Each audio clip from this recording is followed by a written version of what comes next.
Right, so the next thing they've got to do is head over the Irish Sea to catch up with Fran at Accurascale on what's actually been happening over the last few months. Now, since we last spoke in November, obviously you've been through a lot there, and you've certainly not been sitting on your hands at all. I've been looking at a list of everything that you've been doing since then. So how's the last 3 months been for you?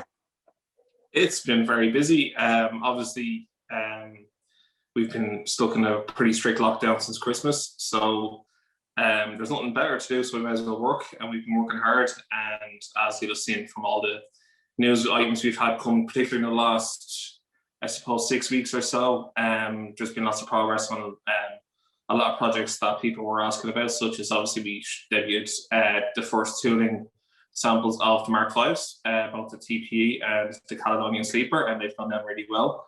You had to look at them yourself, actually. They are fantastic. I mean, I've got to say, I mean, they're a pretty, I wouldn't say bland, but very straightforward shape on the upper bits. But you've gone to insane levels of details when you turn the things upside down. Yeah, it's a lot of the detail in the Mark V's tends to be under the frame, because obviously it's not shrouded in or anything like that. It's lots of different separate boxes and shapes. So that's where we see an area where we can go to town on the detail, and that was one particular one. Obviously nice bits of etched detail and stuff like that, and then stuff like the driving trailer on the Mark 5As from TPE. It's just some nice details to that as well. So that's been one, and obviously stuff like interior lighting and all that kind of stuff. So it's all a new process to us. We obviously have to wait for them to come into traffic, the real ones to come into traffic, and make sure that we covered any of those small modifications that are made between the real coaches being built and then obviously being used in service. That's tripped up one or two manufacturers in the past. You have to allow that time to, reflect them in their true operational state. So they've been a long time coming, the Mark 5s, but we've great progress on it now, and we are now currently working with the factory on the decorated samples of them, so we should have them fairly soon, in the next couple of months, to show them off. So we're in a really good kind of state with them. Obviously then there was the decorated Deltics, which of course everyone's asking about the Deltic being our first locomotive, and also we were very open on some of the delays we had with the Deltics last October, November. So obviously people have seen the progress on it between the tooling changes we made and obviously the decoration samples as well. There was a lot of engagement at RM for instance on that, and some of the contributors have given us really good feedback just to make the minor corrections to really make them stand out with the decoration samples. So that's been fed back to China now, and then they're ready to go. Their small bit of the production has kind of begun in a small way, but we still want to modify some of the decorations, so that's happening as well. The factory are being fairly proactive. They've only come back to work this week, really, and they're getting up and running again. So that's underway, and the Irish Metrovic is in production at the moment, so that will be our first loco that lands. So the factory are powering through with them as well. They're at the painting stage, the body shells and stuff for them. So all that's getting ready for final assembly. So that's on schedule. Then what have we got? We've got the HYAs. We've showed decorated samples of the long ones. We then showed the IA biomass wagons, which are pretty impressive as well. And then we launched the short and cut down version of the HYAs, which have made people like Mick Bryan and RM very happy to buy for it. He was bugging us for those a couple of times, so he wouldn't have to take a saw to the long ones. So we were working on them in the background, but we decided to launch them with decorated samples just to, cut down on more waiting times between delivery and announcement. And then this week we debuted the MDO, MDV, and Coil A, last week. And they are at decoration stage as well, and they are now going into assembly, so they've been approved too. So I think that's all of it, but there's probably more that I am missing. Actually, we shot the 37 as well. That's pretty major. So. Yeah. And of course, obviously, you chuck in a manor announcement as well. That too, exactly. Yeah. It's been pretty busy. Yeah, obviously the manor was for a third birthday there in February. So it was marked 3 years. It was in the UK market, and that went down really well among people who weren't that familiar with us or had heard of us, but were obviously very keen for us to do a steam locomotive. And then there's been some howls of derision by people who are dyed-in-the-wool modern image or modern era or diesel electric fans who said, that's it. It's all over. Accurascale are dead to us. They're never going to make a modern image model ever again. So some guy, there's actually one commentator who works in the industry liken it to, it's like when Bob Dylan went electric, and I was like, well, that's a bit. I don't know. It got a very good and interesting reaction, even though I actually even remember saying to you in a previous chat that Steam was part of our plans. It does seem to have taken some people by surprise still, but we're really looking forward to it. Obviously, we showed a very early tool sample. We're looking now to get the complete sample with the torn metal bits and some of the etched detail to put together in a final working sample. And we're progressing to decoration samples on them very soon as well. So we're really, really looking forward to that one. And then obviously we showed off the Class 37. And we showed it off in original condition as the 6700. We do have samples of the other Class 37s that we're going through at the moment, and we'll be showing them in the coming weeks. So the 37.6, the car headlight one, the network rail one, and the modern era Class 37.4. So they're on the way for people to see. And in between all that we didn't mention, we haven't released yet, we made some tool modifications to the Class 92. And we've had a sample of that, and we're going through that at the moment and signing off, and we should have news on decorated samples on them very soon as well. Okay. Yeah, just a few things on the Now, I'm particularly impressed with those coil A wagons, I've got to say.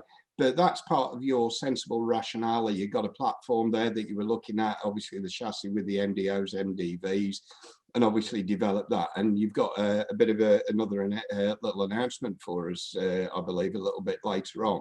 But you show this sensibility of thinking, okay, where do we get the value out of obviously what we're putting into the tooling as well?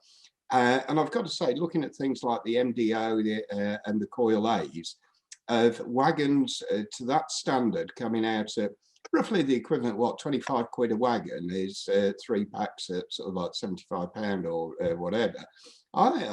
That's exceptional, I've got to say. And with your latest revisions on the coil A, on the most visible bit, that big lump of plastic as the hood on top, I think that's actually looking really good. It's turned out very well. And obviously, replicating canvas is a challenge for any model in plastic, and some have done it very well before and some have done it quite poorly. Like I've looked at some of the Continental models that have done it over the years. Obviously they use a lot of canvas and stuff like that. So but we've worked on it. For the first sample we weren't too happy about it. The current sample we're a lot more happy, but there's still 1 or 2 areas that we're going to improve on it. The coil A was a very interesting one. Again, we announced there was, I think we said that, we have a new announcement coming next week, an announcement of an announcement. And everyone started guessing and nobody guessed right. And then we launched the coil A and everyone was like, the what? What's this? I've never heard of this wagon before. There was a few guys that were absolutely doing cartwheels and handstands, so amazing, you're doing like this wagon, but it seems to be one of those more obscure ones. But to go back to your point on working on a common chassis and stuff like that, it's something we look at from the outset of the project, how we can maximize resources and research and parts and in the CAD process and stuff like that. So to see that something was built on the same platform as an MDO, it's actually MDV, I think, with the coil A, we were more than happy to be able to look at this, and it's like, well, is there anything in the market that looks like that? Traditional 4-wheel steel carrier from the 1960s, there seems to be dirt to them, so it made sense for us. It was the same with the tipper wagons. We have to use a lot of the parts for the JSA steel wagons, which gave us another kind of nice range of wagons. And it's something to go back when we first started doing our Irish models. CIE here were very proactive in using a common chassis with different bodies on top, so we could get 4 or 5 different wagons out of one chassis in some cases, or similar with bogies and stuff like that as well. So bogies have been done by manufacturers before, but it looks like with BR, a lot of them use common chassis around standardization in the 60s and stuff like that as well. So we were able to look at stuff like the MBO and MBV and bring in the coil A onto it, and we're looking at that with other models, as to say, which we'll touch on later on, that we can do that too. Okay, cool. Yeah, I mean, you touched on the JSAs there in passing. I mean, you must have had a minor celebration when they actually did sort of like clear customs and turn up. And what was the score with that container? It's been all around the world several times, that one. I actually started to believe that they didn't exist. I was just like, these don't exist. These wagons are a figment of my imagination. They did not get made. They did not get put in a container. It's obviously what happened. It just fell between two chairs, really. It was put on a ship and sent to the UK before a Brexit deal was done, and arrived after the deal was done. And then there was quibbles with paperwork, even though we were insisting that all the forms were right. Unfortunately, we found it with the PTAs coming up to Christmas as well, even though that they landed before the December 31st. There was just such a big backlog in the port. But what happened with us is, I'm not sure, I don't think we did say this at the time, but it was a funny part of it. The ship actually couldn't dock in Felixstowe and decided to go to Antwerp because it wasn't going to wait. Our container was put then on another ship and sent back to Felixstowe and had to wait in a queue. It was then landed, then sat on a quayside for weeks. And it was just caught in a backlog. And, it's just, if a deal of this magnitude, I'm not going to get all political and stuff like that, but if a deal of this magnitude is done on Christmas Eve, and then people are, expected to implement it a week later, you're always going to have teething problems because it's so big, so complex, and it's just we got caught up in it, and it's just one of those things. But in future, these things will iron themselves out. People will get procedures, and this whole backlog will calm down, hopefully, in time for the KUAs and stuff like that. But it was just one of those things. But thankfully, they have arrived. We got them out of customs finally, and they're on their way to customers now, and they do look quite good. Actually, they turned out really well. So we're really happy with them. A bit later than scheduled. We also have to throw the COVID thing into consideration as well. There's less staff because of COVID and all that kind of stuff as well. So in fairness, I mean, while we can say, well, it was a customs issue, it's not down to the staff who are on the ground in customs, because they are doing an amazing job. It's just one of those procedural things that has changed that just caught people out. So these things happen, but hey, we got there in the end. That's the main thing. Yeah, I mean, obviously, and that translates down to a micro scale or macro scale of sending boxes, simple boxes in and out of the country as well. But at least you had the foresight to set up, obviously, the UK limited company to obviously then work around that side of it.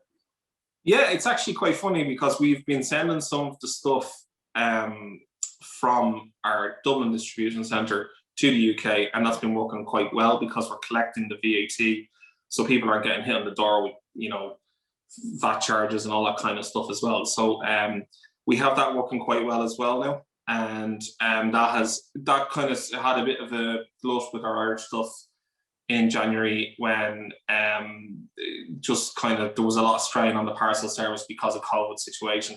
And in some places there still is. People are reporting, well, we're not getting our stuff either we posted from the UK or from Ireland for up to a week.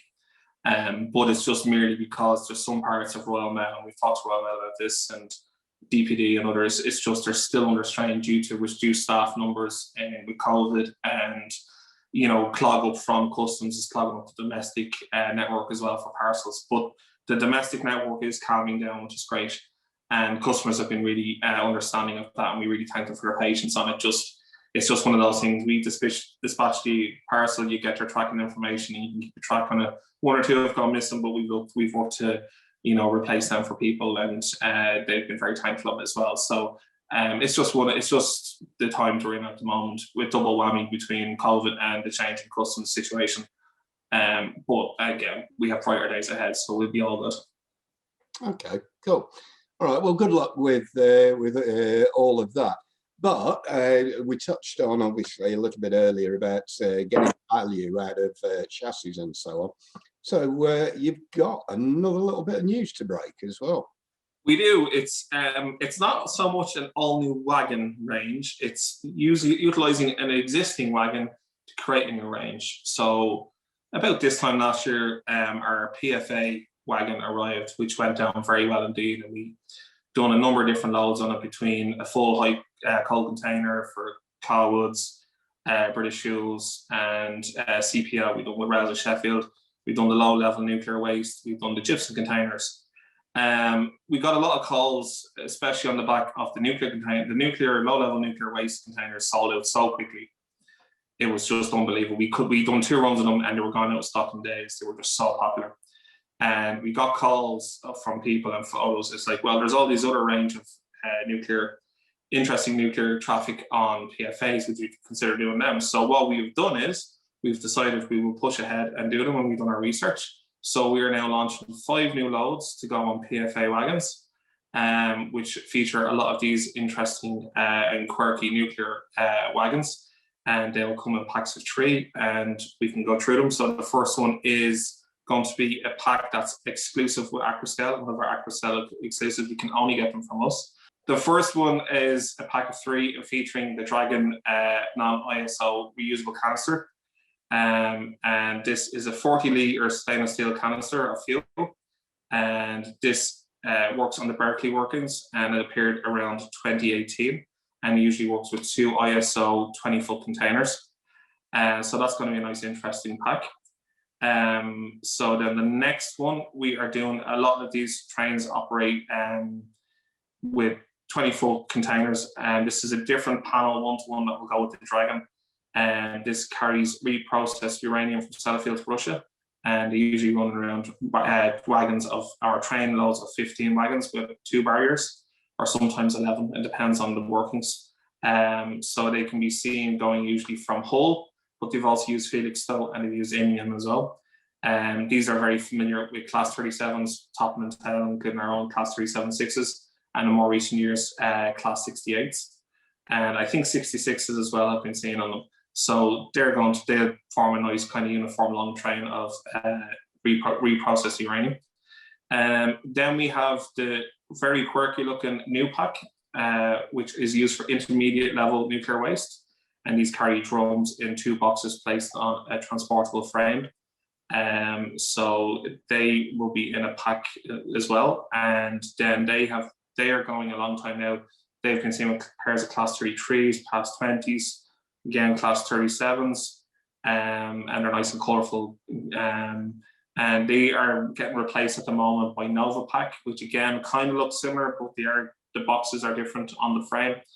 Again, these carry nuclear waste drums, and they will also come in a pack as well of 3 wagons. And yeah, that's it really. So there's going to be lots of different varieties for nuclear wagons. I mean, between, as I said, the low-level nuclear waste containers, we did half-height ones, and then obviously the K-waves. Just seems such really interesting, these very interesting trains, especially because a lot of them are quite short as well. They're great for small layouts. So we felt that, well, we need to obviously serve people for this as well, because there's a lot of interest there. So we'll also rerun our low-level nuclear waste, because a lot of people really like them as well. We're also looking to do, we'll also be doing another run of Colwood's coal container as well. And I think we might be looking at doing a British Fuels one as well. So there's lots of new PFAs coming, and again, these have been really popular. The reruns of the coal containers will all have new numbers as well, so that'll be nice and interesting. So 3-pack will be $74.95, and they will be available. As I said, the Dragon one will be direct only from Accurascale, and the others will be available both direct and also through our retailers as well. So that Dragon one, that's a unique wagon, isn't it? So it's a Dragon plus 2 ISO containers. Yes, and that's how we do the pack as well. So the ISO containers that are different to the ones that come with the other trains. So we're actually tooling 2 different 20-foot ISO containers to go with it, instead of just painting one and say, oh, that'll do. So because we are the way we are, we tool both. And they've turned out really nice. As you see, we've obviously tooled them, and we're at EP1 stage. We should have decorate samples of them in the coming months, and they'll land in Q4 this year. Okay, that's good. That's a nice little extra. And as you say, I mean, that's like DRS and nuclear traffic marketplace. I mean, it's very, very popular, isn't it, with the contemporary era? It's unbelievably popular. And again, it's something to go with our Class 376 later on this year as well. And yeah, as I said, what we've seen with we could not keep the low-level nuclear waste PFAs in stock at all. They would just absolutely flew off the shelves, the most popular thing we ever made. And the PFA itself is a fantastic wagon. It gave us so many different loads. I mean, the Cobbles one were hugely popular as well. A lovely big long yellow container train from the 1980s and 90s. And then stuff like gypsum containers and stuff like that as well. It's just been such a wonderfully diverse wagon, and it's just to maximize now other loads that we can put on it is fantastic as well. So, and as I said, yeah, the nuclear stuff is so quirky, so different, and it took a lot of research, obviously, being able to come up with these loads and stuff like that as well, because obviously there's lots of sensitivities around it. But we did have someone who helped us quite extensively, which we're very thankful to him as well. So hopefully James Bond doesn't get a hold of him, but we won't say any more than that. Yeah. Excellent news. So we know you've got enough on your plate anyway, but then obviously, due to the insatiable appetite of people out there, they'll be asking, oh, what's next? What's next? What's next? Oh, you're not doing any more steam, are you? So, yeah. When are I don't know, when should we be looking out for a bit more info from you on anything interesting? Oh, that's a good question. I don't envisage us announcing any more locals until the Deltics are here. But we are working on several, and I mean more than two are being worked on in the background that we have not announced yet. And there is some steam in there. I will burst people's bubble now. Oh no, oh dear. But it's not all just steam, and I won't say any more than that. So I would imagine, I'm trying to think actually, do we have any more wagon announcements? I don't think we have any more new tooling announcements for a little while yet, but we will have a new wagon run announcement in the next couple of months, or possibly next month or so. So keep an eye out for that. And, you know, as you said, we have a lot going on for anybody, whether it's a big company or a small company. So it's all about now, it's getting those over the line and getting them delivered. You know, we are working away on those projects, but we are looking to shorten the time between announcement and delivery. So that's kind of where we need to catch up now. But we're always progressing in the background. CAD is always getting done while the factory works on producing on their stuff and we sign off on things. It's all a conveyor belt process. So yeah, we have lots of stuff coming down the line, but we're not going to announce until we're in a very close finish stage, basically, at this stage. So, you know, for example, as per the manner, as per the HYAs and stuff like that.